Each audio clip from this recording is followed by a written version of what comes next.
If you're struggling with your iPhone stuck on 2G or 3G and you're missing out on 4G or 5G speeds, you're not alone. This could be due to network settings, carrier restrictions, or even some device settings.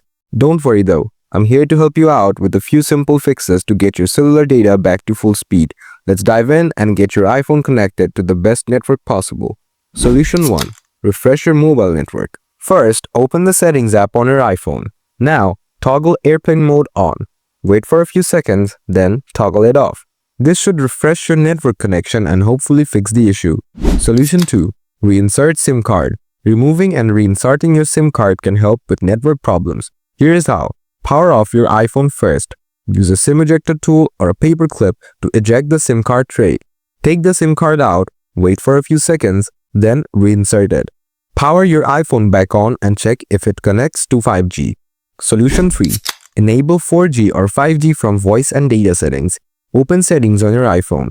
Tap on Cellular. Next, tap on Cellular Data Options. Tap Voice and Data. Select 4G or 5G on to make sure both voice and data are prioritized. Now, restart your iPhone and check if the connection improves. Solution 4. Check your carrier and update settings. If carrier settings are outdated, it could be affecting your connection. Let's check for any updates. Open Settings on your iPhone. Tap on General. Tap on About. If an update is available, you'll see a prompt asking you to update your carrier settings. If no prompt appears, go back to General. Tap on Software Update. If there are any updates available, go ahead and update your iPhone to the latest software version. By following these steps, you should be able to fix that annoying cellular data problem and get your iPhone back on track with 4G or 5G.